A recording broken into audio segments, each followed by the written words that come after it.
Hello, Krishna classes में आपका बहुत बहुत स्वागत है। इस वीडियो में हम पढ़ेंगे बीए 5th सेमेस्टर के सेकंड पेपर की यूनिट फर्स्ट लिटरेरी टर्म्स का last topic elements of novel. ये हमें दिख रहा है, फर्स्ट यूनिट है लिटरेरी टर्म्स और लास्ट टॉपिक है एलिमेंट्स ऑफ नोवेल। ठीक है, तो देखिए यूट्यूब चैनल पर यूट्यूब पर आपको एलिमेंट्स ऑफ नोवेल की बहुत सारी वीडियोस मिलेंगी, लेकिन मैंने इस वीडियो को आपके सिलेबस के अकॉर्डिंग बनाया है और आपके एग्जामिनेशन के पॉइंट ऑफ व्यू से बनाया है।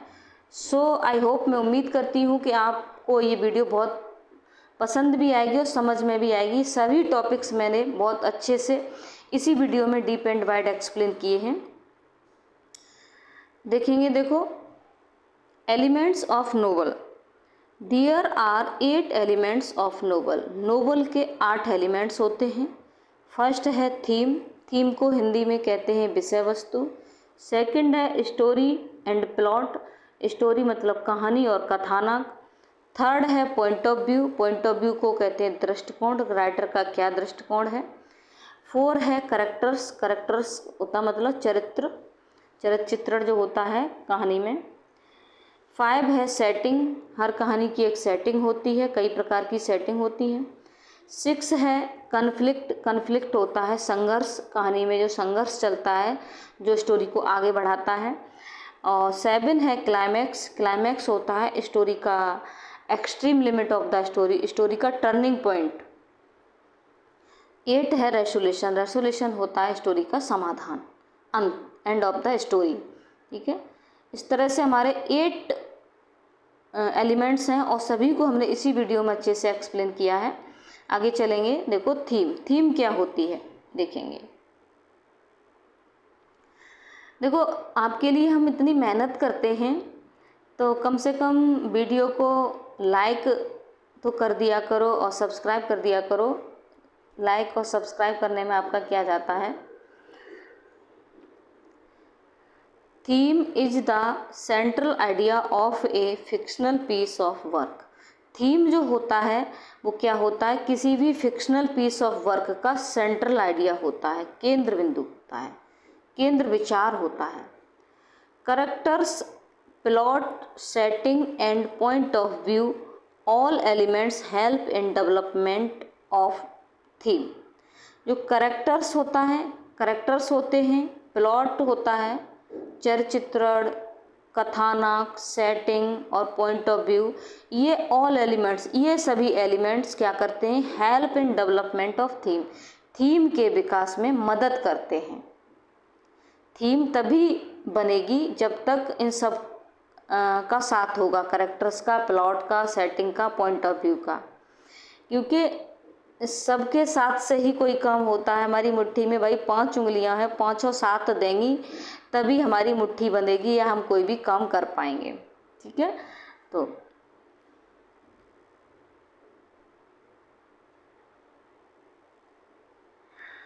Types of theme. थीम की टाइप्स कितनी होती हैं। There are 2 types of theme. Theme 2 प्रकार की होती है। आगे चलेंगे,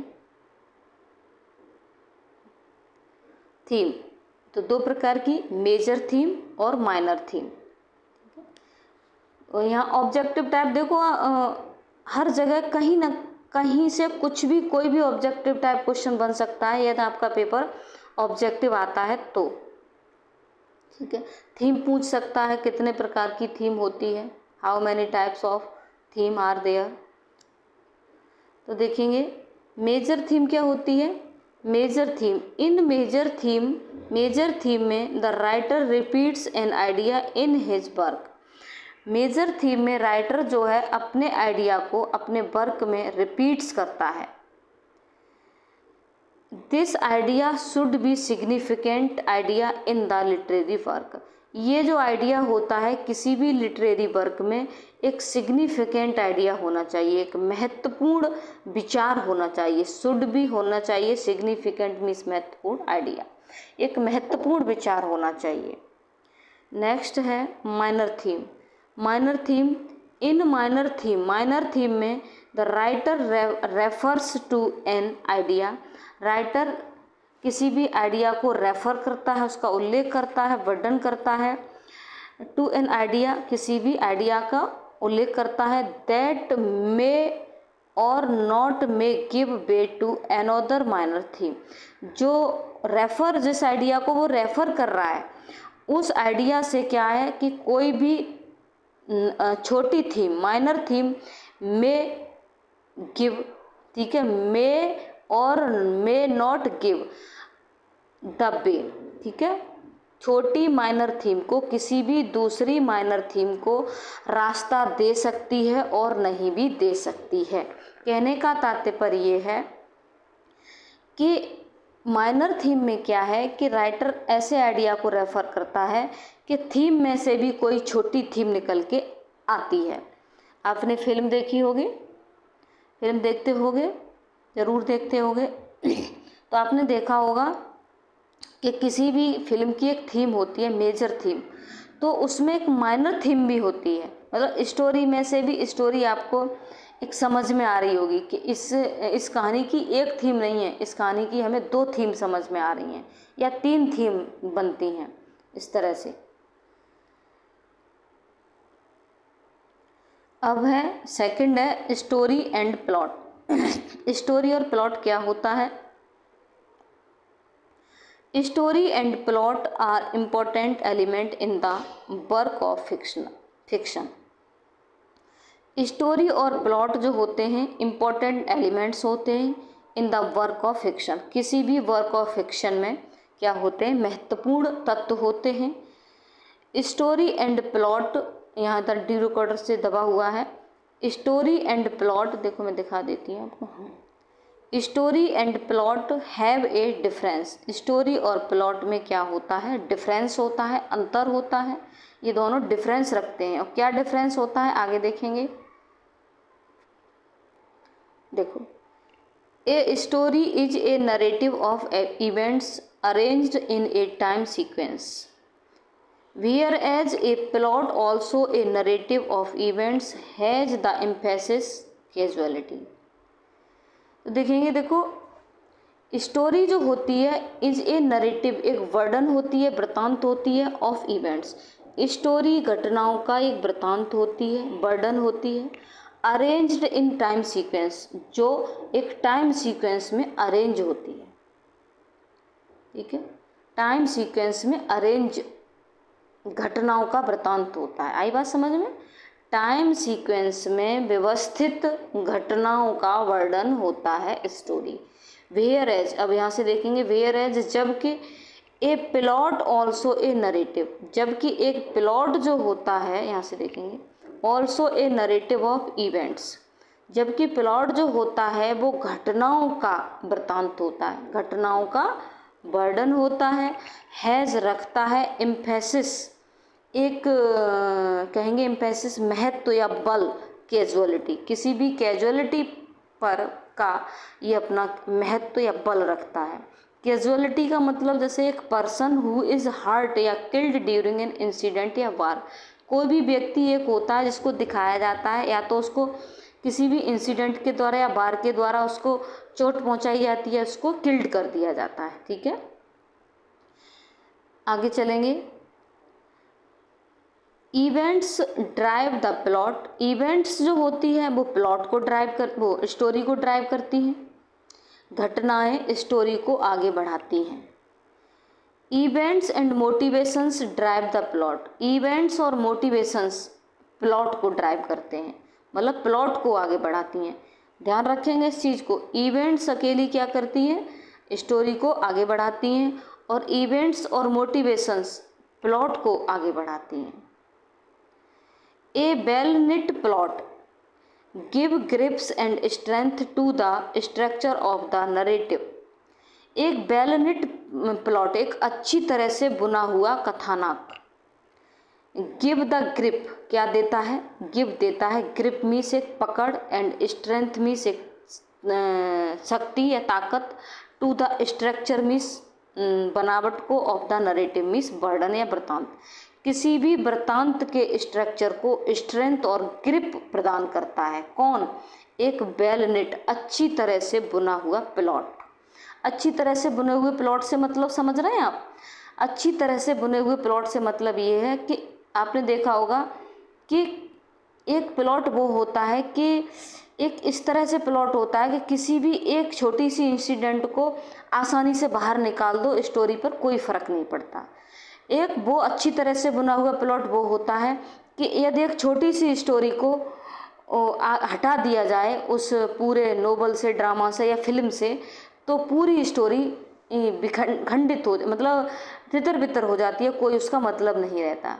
कहने का मतलब ये है कि प्लॉट इस तरह से बुना हुआ होना चाहिए कि कोई भी करैक्टर अगर हम बाहर हटाते हैं या कोई भी छोटी सी इंसिडेंट अगर हटाते हैं तो उस स्टोरी का कोई महत्व नहीं बचता, ठीक है। और वो प्लॉट अच्छा नहीं होता जिसमें हम आसानी से किसी भी छोटी घटना को बाहर हटा दें और स्टोरी पर कोई फ़र्क न पड़े। समझ में आई बात? तो देखेंगे, प्लॉट हैज़ गिव्स एलिमेंट्स, नहीं 5 elements, sorry, plot has 5 elements. Plot जो रखता है वो उसके 5 एलिमेंट्स होते हैं, 5 एलिमेंट्स होते हैं। वो कौन कौन से होते हैं देखो। बिगनिंग, फर्स्ट है बिगनिंग या एक्सपोजिशन। बिगनिंग या एक्सपोजिशन मतलब स्टोरी का प्रारंभ। राइजिंग एक्शन, राइजिंग एक्शन का मतलब स्टोरी आगे बढ़ती है, कैरेक्टर कन्फ्लिक्ट का सामना करता है। क्लाइमैक्स, क्लाइमैक्स होता है स्टोरी का टर्निंग पॉइंट होता है, स्टोरी अपनी एक्सट्रीम लिमिट पर पहुंचती है। आगे मैंने इसको डायग्राम के द्वारा समझाया है। फॉलिंग एक्शन, फॉलिंग एक्शन क्या होता है, स्टोरी एंड की ओर चलती है, समाधान की तरफ जाती है। और 5वां है डिनाउमेंट या रेसोल्यूशन, स्टोरी का अंत हो जाता है, समाधान हो जाता है, रेसोल्यूशन में समाधान। अब हम डायग्राम के द्वारा समझेंगे कि देखो, फर्स्ट होता है हमारा एक्सपोजिशन। एक्सपोजिशन क्या होता है, beginning of the story, story का प्रारंभ होता है, स्टोरी दिखा दी जाती है, स्टोरी कहाँ पर टेक प्लेस कर रही है, सारी सेटिंग दिखा दी जाती है और मेन कैरेक्टर्स को दिखा दिया जाता है और कोई भी कन्फ्लिक्ट क्रिएट कर दिया जाता है। यहाँ तक स्टोरी का बिगिनिंग बताया जाता है, ठीक है। कोई भी कन्फ्लिक्ट कर दिया जाता है, मेन कैरेक्टर्स दिखा दिया, स्टोरी की सेटिंग दिखा दी जाती है। फिर सेकंड है राइजिंग एक्शन। तो राइजिंग एक्शन में क्या है, मेन कैरेक्टर फेसेस कन्फ्लिक्ट। अब आगे स्टोरी तब बढ़ेगी कि जो कोई कन्फ्लिक्ट जो क्रिएट किया गया है स्टोरी में, कोई भी संघर्ष, उस कन्फ्लिक्ट का जो मेन कैरेक्टर है, मेन कैरेक्टर से मतलब हीरो, उनका सामना करता है, तब स्टोरी आगे बढ़ती है। फिर सामना करते करते स्टोरी कहाँ पहुँच जाती है, क्लाइमैक्स पर। क्लाइमैक्स का मतलब है extreme limit of the story, turning point of the story, story का टर्निंग पॉइंट मतलब एक स्थिति ऐसी कि जहाँ पर ये समझ नहीं आता है कि अब क्या होगा।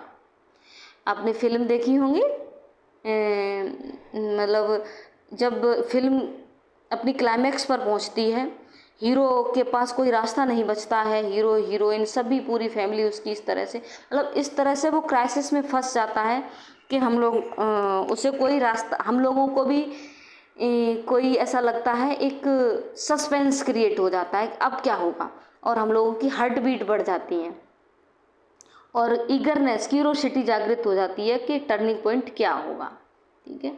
फिर वहाँ पर कुछ ऐसा घटित होता है कि स्टोरी का टर्निंग पॉइंट होता है और स्टोरी क्या करती है, फॉलिंग एक्शन। फॉलिंग एक्शन का मतलब है leading to the end, end की ओर स्टोरी का चलना।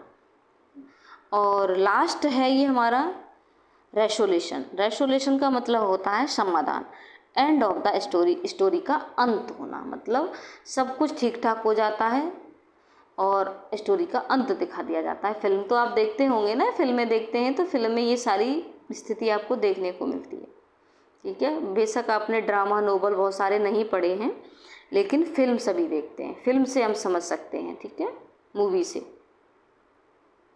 आगे देखेंगे point of view. Point of view क्या होता है, the writer has his point of view.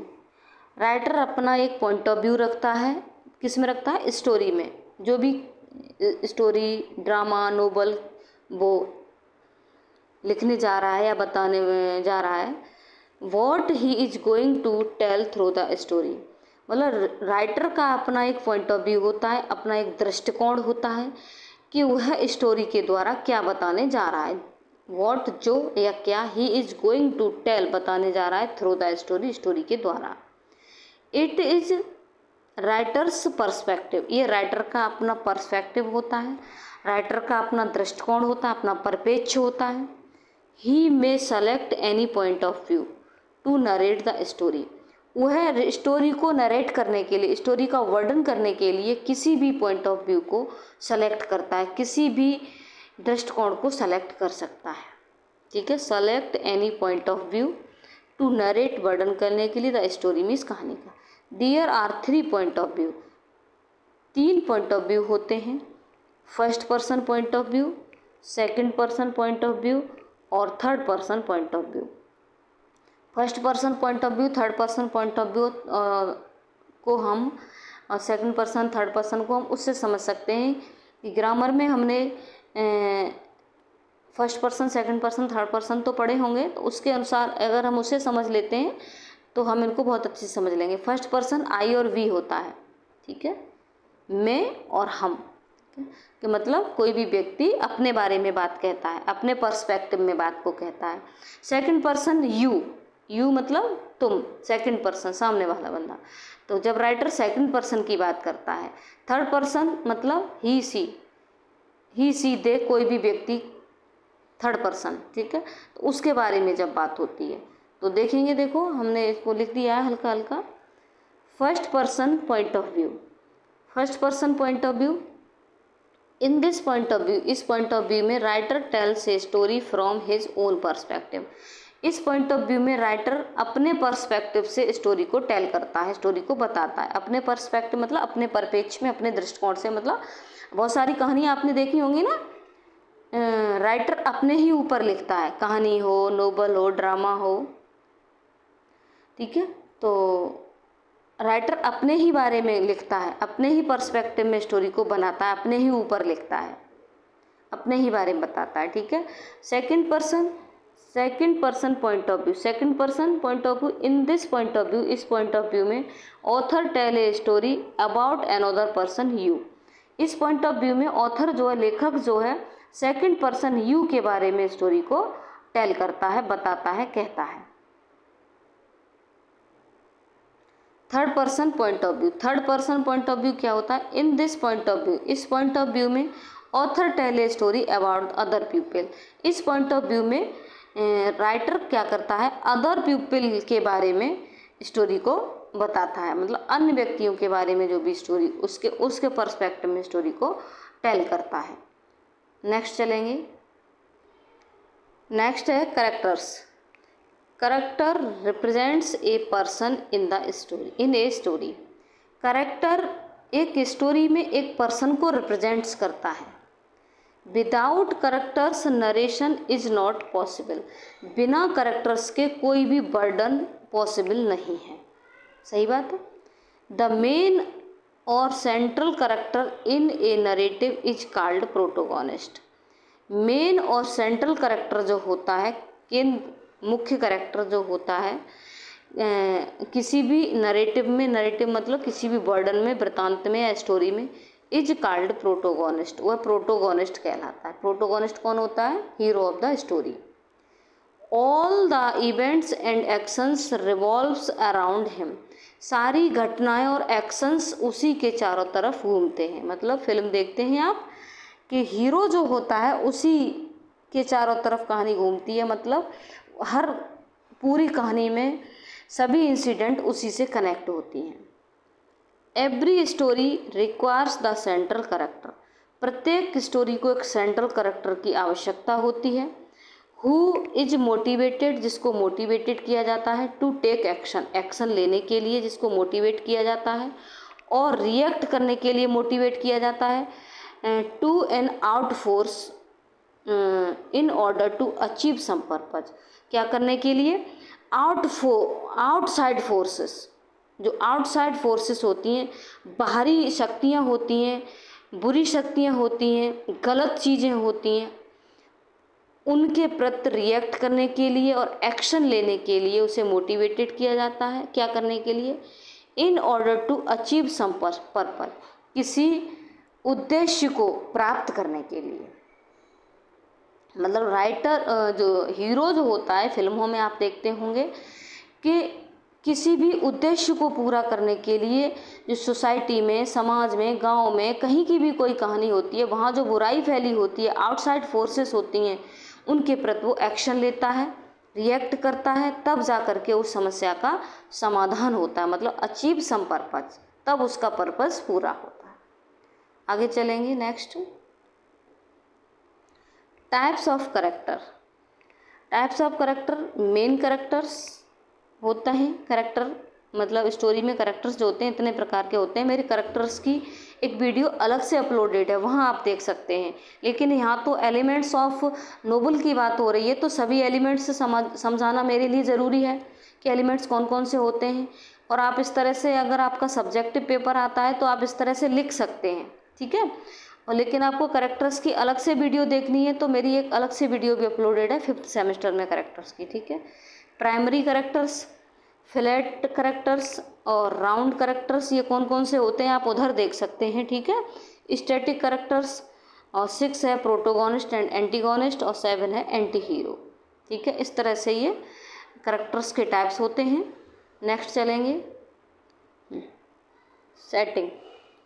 Setting in the story indicates the time, place, देख रहे हैं ना, सही।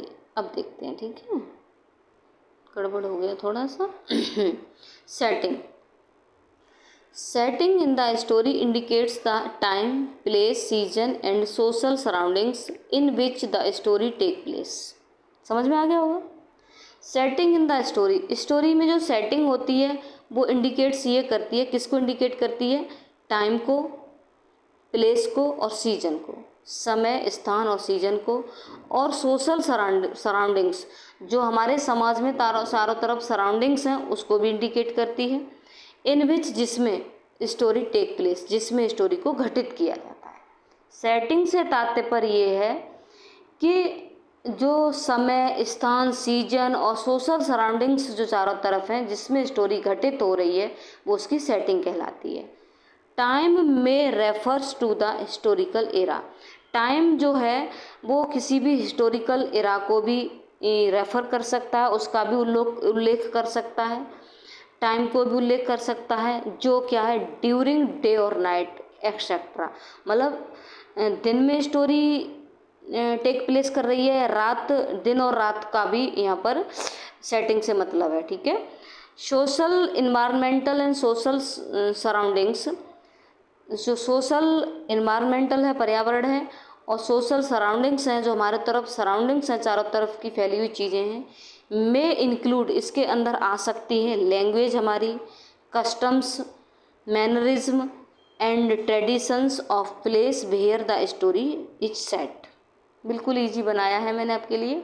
सोशल इन्वायरमेंटल, सामाजिक पर्यावरण, सराउंडिंग्स के अंदर क्या क्या आता है, हमारी भाषा, कस्टम, रीति रिवाजें, मैनरिज्म, हमारे मैनर्स एंड ट्रेडिशंस, परंपराएं of place where the story is set, जहाँ स्टोरी सेट की जाती है। स्टोरी जहाँ पर सेट की जाती है वहाँ की भाषा, वहाँ की कस्टम, वहाँ के मैनर्स, वहाँ की ट्रेडिशंस, ये क्या है, जहाँ स्टोरी सेट की जाती है, ये भी सेटिंग के अंतर्गत आते हैं। आपने फिल्म देखी होगी, फिल्म की सेटिंग दिखाई जाती है, तो जहाँ सेटिंग दिखाई जा रही है कि गांव की दिखाई जा रही है तो गांव की भाषा दिखाई जाती है, शहर की दिखाई जा रही है तो शहर की भाषा दिखाई जाती है, वहाँ की, जहाँ जिस रीजन में स्टोरी को दिखाया जा रहा है तो वहाँ की कस्टम्स, रीति रिवाज, परंपराएं, ट्रेडिशंस भी दिखाई जाती हैं, वहाँ के मैनरिज्म भी दिखाए जाते हैं जहाँ स्टोरी को सेट किया जाता है। देखा, फिल्में देखते होंगे, फिल्में तो देखते होंगे, ड्रामा से नहीं समझ पाते हैं तो पहनावा, हमारे बोलचाल, ये सभी उसी तरह की होती हैं जहाँ स्टोरी को सेट किया जा रहा है। टाइप ऑफ सेटिंग, सेटिंग की टाइप्स क्या क्या होते हैं। सेटिंग के 5 टाइप्स होते हैं, यहाँ पर लिख भी सकते हैं आप, मैंने लिखना भूल गई मैं, तो 5 टाइप्स होते हैं। तो फर्स्ट है backdrop setting, backdrop setting, second है नरेटिव शेपिंग सेटिंग, थर्ड है रियल सेटिंग, 4 है फिक्शनल सेटिंग और 5 है सेटिंग वाइज जेनरे। तो जो बैकड्रॉप सेटिंग है ना, वो बैकड्रॉप सेटिंग बैकड्रॉप को कहते हैं एक तरह से पृष्ठभूमि या पृष्ठपट, या कह लीजिए पीछे की तरफ लगा हुआ पर्दा।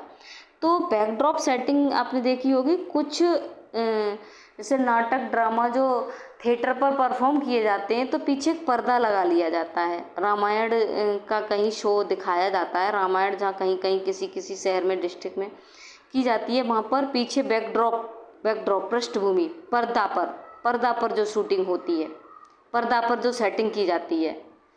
ये बहुत सारे ये मोगली ओगली जो वो आते हैं, सीरियल आते हैं, मोगली नहीं कहेंगे, ये बबलू डब्लू, उसकी जो पर्दे पर सेटिंग देखी है आपने, बैकड्रॉप सेटिंग होती है, उसे बैकड्रॉप सेटिंग कहते हैं। सेकंड है narrative shaping setting. Narrative shaping setting क्या होती है? Setting helps reader understand a story by communicating it's context, मतलब कम्युनिकेशन के द्वारा स्टोरी को अंडरस्टैंड करना। नरेटिव का मतलब वर्णन, वृतांत के द्वारा, नरेशन के द्वारा, कम्युनिकेटिव करके मतलब स्टोरी को क्या किया जा रहा है, बताया जा रहा है, उसको शेप दी जा रही है, तो वो क्या कहलाती है? नरेटिव शेपिंग सेटिंग कहलाती है। और थर्ड है रियल सेटिंग। और रियल सेटिंग क्या होती है? जिसमें रियल लोकेशंस दिखाई जाती हैं, वास्तविकता दिखाई जाती है। वास्तविकता का मतलब जैसे जहाँ पर स्टोरी को सेट किया जा रहा है, वहाँ की टाइम प्लेस कस्टम रीत रिवाज जो भी है, वहाँ की बिल्कुल रियलिटी दिखाई जाती है, वो रियल सेटिंग। जैसे आपने रामायण देखी है, एक रामानंद सागर की रामायण है और बहुत सारी रामायण बनी हुई हैं, अभी टीवी पर आती हैं। तो आप रामानंद सागर की जो रामायण की सेटिंग देखेंगे तो आपको उसमें बिल्कुल रियलिटी, ओरिजिनलिटी झलकेगी, और जो अदर हैं उनमें थोड़ी आर्टिफिशियलिटी सी झलकती है। समझ में आया? तो चौथा देखेंगे फिक्शनल सेटिंग। फिक्शनल सेटिंग से मतलब होता है कोई भी फिक्शन होता है, फिक्शन कोई भी रचनात्मक कार्य होता है, कोई भी कथात्मक कार्य होता है जो व्यक्तियों, घटनाओं, स्थानों को काल्पनिक या उस तरीके से चित्रित किया जाता है जो काल्पनिक हैं, काल्पनिक तरीके से जिसमें व्यक्तियों को, घटनाओं को, स्थानों को दिखाया जाता है, वो फिक्शनल सेटिंग कहलाती है। ठीक है। और सेटिंग बाय जेनरे। सेटिंग बाय जेनरे से मतलब है जैसा हमारा जेनरे है, जेनरे का मतलब होता है कोई भी पार्ट कह लीजिए, कोई भी variety of literature, any variety of literature, literature की कोई भी वैरायटी जेनरे कहलाती है। Novel, poetry, prose, drama. ठीक है। तो सेटिंग वाइज जेनरे है, जैसा हमारा जेनरे है उसी के अनुसार सेटिंग ये भी होती है। ठीक है। तो नेक्स्ट चलेंगे। हाँ, नेक्स्ट है कन्फ्लिक्ट। कन्फ्लिक्ट क्या होता है कि स्टोरी में जब तक कन्फ्लिक्ट नहीं होगा, हम सब जानते हैं, तब तक स्टोरी आगे ही नहीं बढ़ सकती। तो कन्फ्लिक्ट का मतलब होता है संघर्ष। तो conflict is the basic element of the plot. Conflict plot का एक आधारीय एलिमेंट होता है, आधारीय तत्व होता है कि प्लॉट का आधार होता है कन्फ्लिक्ट। प्लॉट तभी आगे बढ़ेगा जब तक कन्फ्लिक्ट स्टोरी में क्रिएट नहीं किया जाएगा। समझ में आ रही है बात? It signifies the tensions between characters in a particular situation. It signifies, ये सिग्निफाइज करता है, सिग्निफाइज से मतलब संकेत करता है, बताता है। क्या सिग्निफाई करता है? टेंशन, टेंशन को सिग्निफाई करता है, जो किसके बीच? बिटवीन कैरेक्टर्स और ए पर्टिकुलर सिचुएशन, एक विशेष सिचुएशन और कैरेक्टर्स के बीच में जो टेंशन क्रिएट होती है उसको सिग्निफाइज करता है। कौन सिग्निफाइज? कन्फ्लिक्ट। समझ में आ रही है? वो कन्फ्लिक्ट कहलाता है। विदाउट कन्फ्लिक्ट, बिना कन्फ्लिक्ट के, बिना संघर्ष के plot can not progress, plot progress नहीं कर सकता। कन्फ्लिक्ट में भी एक्सटर्नल और इंटरनल, कन्फ्लिक्ट में भी हो सकता है, एक्सटर्नल भी हो सकता है और इंटरनल भी हो सकता है, मतलब बाहरी भी हो सकता है और आंतरिक भी हो सकता है। अब बाहरी और आंतरिक क्या होते हैं, देखो उधर देखेंगे। यहाँ पर टाइप्स ऑफ कन्फ्लिक्ट पूछता है, टाइप्स ऑफ कन्फ्लिक्ट। ठीक है। तो कन्फ्लिक्ट के टाइप्स कितने होते हैं? तो 2 होते हैं, इंटरनल और external. There are 2 types of conflict. Conflict 2 प्रकार के होते हैं। इंटरनल कन्फ्लिक्ट ऑकर्स, थोड़ा शॉर्ट कर लेते हैं, छोटा यहाँ दिख नहीं रहा है। अब देखेंगे internal conflict occurs. Internal conflict घटित होता है व्हेन ए करेक्टर, जब एक करेक्टर फेस करता है conflicting belief and desire with in him. जब इंटरनल कन्फ्लिक्ट तब घटित होता है जब एक करेक्टर क्या करता है, अपने ही अंदर अपने ही साथ घटित होने वाली या अपने ही अंदर की जो डिजायर्स होती हैं, बिलीफ होते हैं, कन्फ्लिक्टिंग बिलीफ और डिजायर्स, विचार और इच्छाएं, उसमें जब संघर्ष होता है वो इंटरनल कन्फ्लिक्ट कहलाता है। और this complicated the development of his character. और यही स्टोरी क्या करता है, करेक्टर के डेवलपमेंट को कॉम्प्लिकेटेड बना देता है। वो कैसे? देखो, आपने देखा होगा इंटरनल कन्फ्लिक्ट का मतलब होता है कि व्यक्ति के अंदर के विचार उसे परेशान करते हैं, अंदर की चीज़ें। जैसे ओथेलो ट्रेजेडी थी हमारी 3rd सेमेस्टर में। अब ओथेलो के अंदर ये इंटरनल कन्फ्लिक्ट चल रहा था कि वास्तव में मेरी पत्नी के ऋषियों के साथ संबंध है भी या नहीं, लेकिन यागो उसको भरता रहता था। तो वो बहुत इंटरनली अपने विचारों से स्ट्रगल कर रहा था। उसके अंदर उसको मारने की एक योजना चल रही थी, किसे मार देना चाहिए, कि मारूं या नहीं मारूं, क्या सही है क्या गलत है। जब व्यक्ति के विचारों से अपने से अंदर वो संघर्ष करता है तो वो इंटरनल कन्फ्लिक्ट कहलाता है। आपके परिवार में ही देखो, कहीं मन जाओ, फिल्म में भी आप देखते होंगे, फिल्मों में, मूवीज़ में, परिवार में कोई क्राइसिस होती है, क्लेश होती है, तब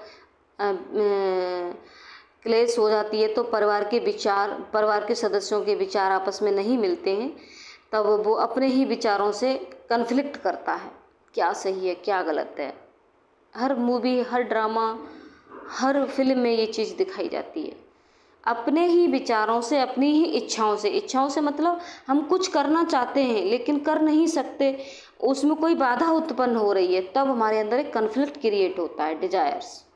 जब हमारी डिजायर्स में ऑब्स्ट्रक्ट पैदा होते हैं। एक्सटर्नल कन्फ्लिक्ट क्या होता है? External conflict occurs when a character faces conflict with someone और समथिंग।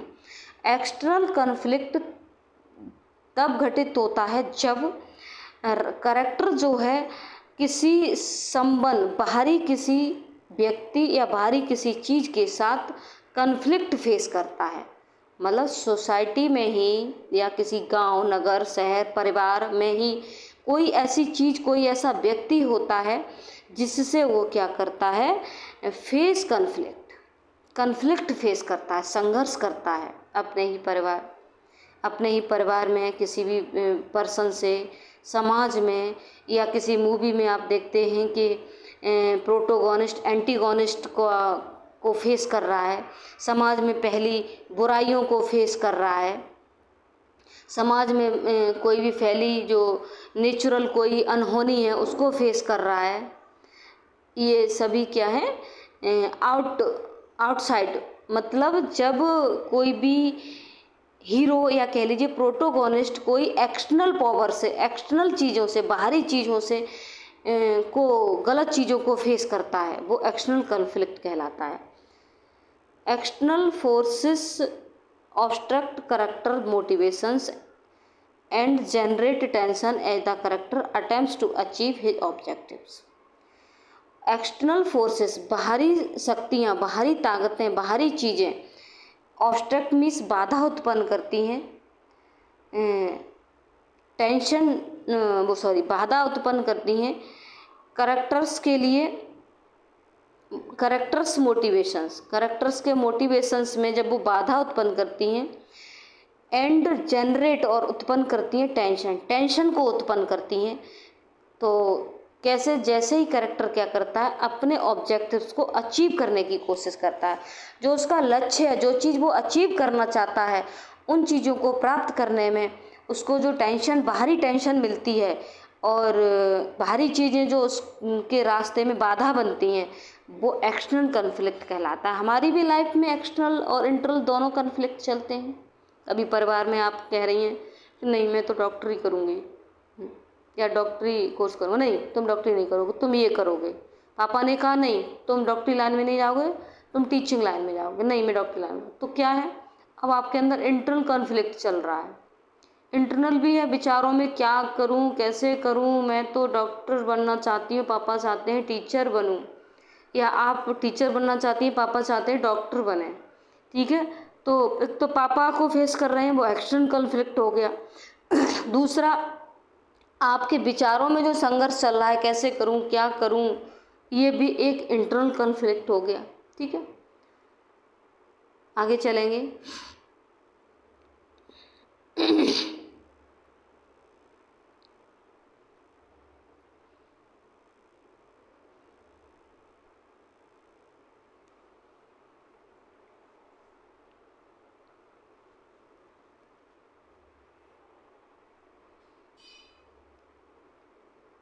हाँ, देखेंगे टाइप्स ऑफ लिटरेरी कॉन्फ्लिक्ट। मतलब उधर तो हमने टाइप्स पढ़े थे, 2 टाइप्स होते हैं, इंटरनल और एक्सटर्नल, लेकिन यहाँ पर जो कॉन्फ्लिक्ट हैं वो लिटरेरी कॉन्फ्लिक्ट हैं।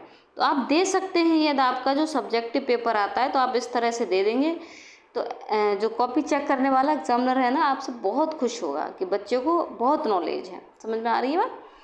तो following are the types of literary conflict, और निम्नलिखित लिटरेरी कॉन्फ्लिक्ट्स भी होते हैं, के प्रकार भी होते हैं कॉन्फ्लिक्ट्स के। मतलब वैसे तो आपके 2 प्रकार होते हैं, ठीक है, लेकिन आप इस तरह से दे देंगे तो बहुत ही इम्प्रेसिव होगा। एक मैं आपको बेटर देने की कोशिश करती हूँ कि उधर 2 प्रकार दे के ही हटा सकती थी, लेकिन यहाँ पर अगर आपका पेपर सब्जेक्टिव आता है और आप इस तरह से लिख देते हैं तो आप बहुत सुपर हो जाता है। समझ में आया?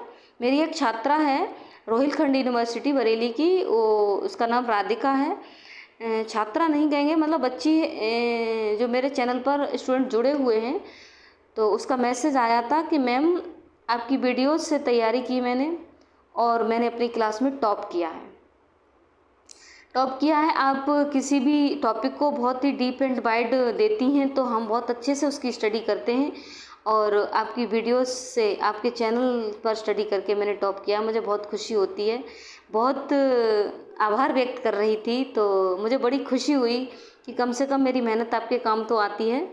तो आपको अगर कोई प्रॉब्लम है तो आप मैसेज छोड़ सकते हैं, मैं आपकी समस्या का समाधान करने की पूरी कोशिश करूँगी। हाँ, तो देखेंगे, देखो क्या होते हैं वो, character versus self. Character versus self का मतलब समझ रहे हैं? करेक्टर का अपने से ही संघर्ष, वो क्या कहलाता है, करेक्टर वर्सेस सेल्फ कॉन्फ्लिक्ट कहलाता है। मतलब अपने ही अंदर संघर्ष चलना, अपने आप से ही संघर्ष करना। कुछ ऐसी विपरीत परिस्थितियां आती हैं कि किसी भी व्यक्ति को अपने से ही संघर्ष करना पड़ता है, अपने विचारों से, अपने आप से। सेकंड है करेक्टर वर्सेस करेक्टर। करेक्टर का एक करेक्टर के साथ कॉन्फ्लिक्ट, ठीक है, एक करेक्टर का दूसरे करेक्टर, उसमें देखा होगा आपने मूवी में, एक करेक्टर दूसरे के साथ संघर्ष करता है, दुश्मनी होती है आपस में, और फेस करता है। वो परिवार में ही देखो, कहीं भी देखो, सोसाइटी में देखो।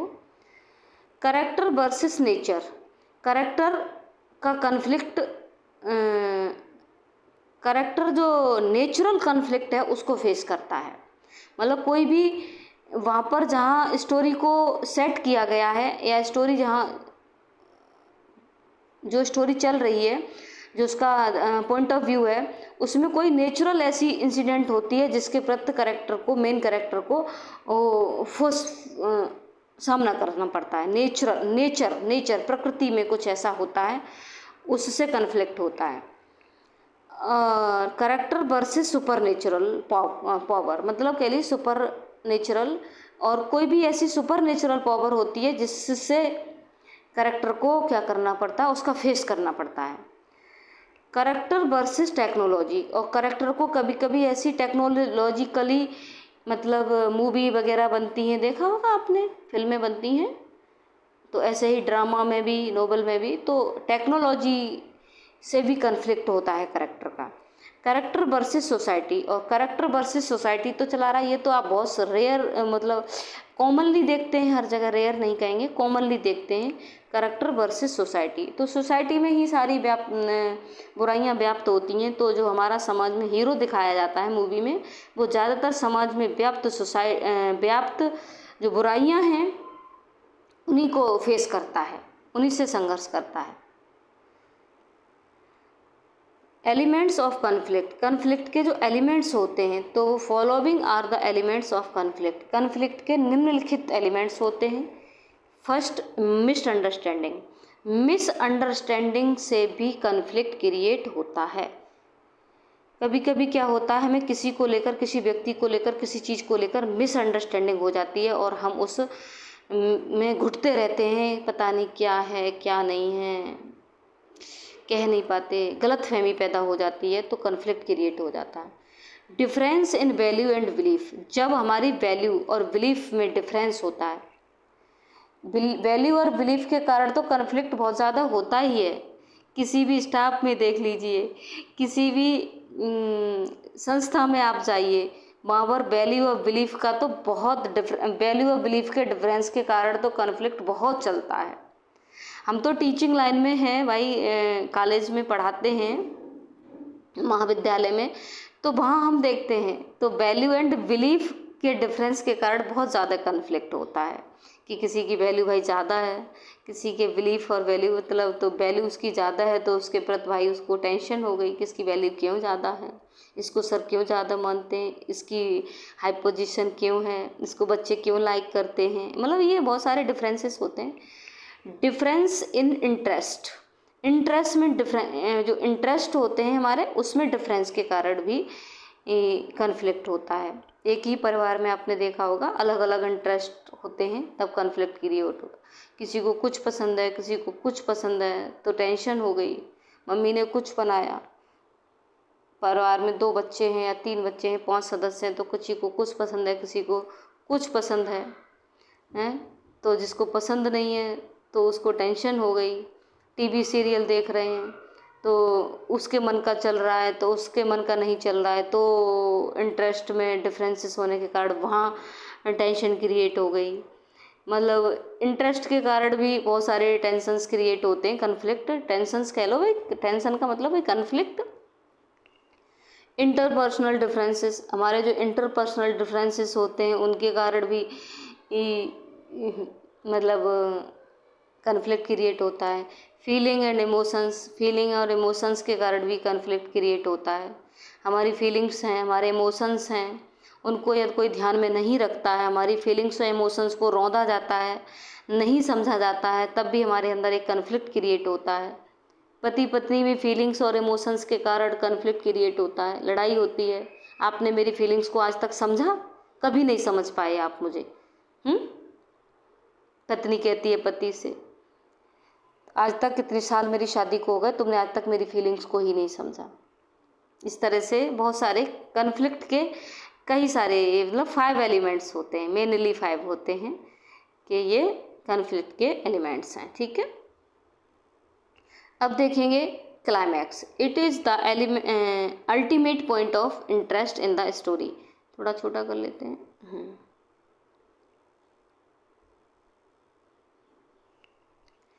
Climax. It is the ultimate point of interest in the story where a crisis or events is reached at the turning point. It is the ultimate point of interest in the story. Story में ये interest का ultimate point होता है, extreme point होता है, मतलब story का अंतिम चरण होता है जिसमें हमें इंटरेस्ट आता है, जहाँ हमें एक्साइटेशन होती है, ईगरनेस होती है कि क्या होगा। वेयर ए क्राइसिस, जहाँ पर एक क्राइसिस और इवेंट्स इज रीच्ड, जहाँ पर स्टोरी बहुत ही क्राइसिस और इवेंट्स जो होती हैं बहुत ही क्राइसिस पर पहुंच जाती हैं, टर्निंग पॉइंट पर पहुंच जाती हैं, जहाँ बहुत क्राइसिस उत्पन्न हो जाती है। Events is reached at the turning point, और इवेंट्स जो होती हैं, घटना जो होती है वो रीच्ड पहुंच जाती है at the turning point, turning point पर घटना पहुंच जाती है। आगे चलेंगे। At the peak of the story, story के पीक पर जाकर के मेजर इवेंट ऑकर, एक मुख्य घटना घटित होती है। आ तो रहा है ना? हाँ, आ रहा है, ठीक। ए मेजर इवेंट ऑकर्स, एक मुख्य घटना घटित होती है, इन विच, जिसमें main character faces major enemy, जिसमें मतलब स्टोरी के पीक पर आकर के जो मेजर इवेंट है वह घटित होती है, जिसमें मेन करेक्टर मेजर एनिमी का सामना करता है। मुख्य करेक्टर मुख्य शत्रु का, फियर का, चैलेंज का और अदर सोर्सेस ऑफ कन्फ्लिक्ट के जो अदर सोर्सेस हैं उनको फेस करता है। कौन? मेन करेक्टर मतलब hero. The most excitement occurs here, यहाँ पर अत्यधिक एक्साइटमेंट ऑकर होता है। एक्साइटमेंट का मतलब उत्सुकता उत्पन्न होती है कि अब क्या होगा। मैंने उधर बताया था आपको, डायग्राम समझाया था, तब समझा दिया था। रेसोल्यूशन, रेसोल्यूशन क्या होती है? It is the end of the story, ये स्टोरी का अंत होता है। सॉल्यूशन और setting is of the problem, ये क्या होता है? स्टोरी की सेटिंग या सॉल्यूशन कहलाता है। एंड डिस्प्यूट, मतलब किसी भी डिस्प्यूट या प्रॉब्लम का सॉल्यूशन क्या कहलाता है? रेसोल्यूशन कहलाता है। स्टोरी का अंत होता है। It is the final conclusion of the story, ये स्टोरी का फाइनल कंक्लूजन होता है, निष्कर्ष होता है। ठीक है, इस तरह से ये हमारा लास्ट टॉपिक इस यूनिट का कंप्लीट हो जाता है। थैंक यू, बहुत बहुत धन्यवाद। लाइक और शेयर करना मत भूलिए।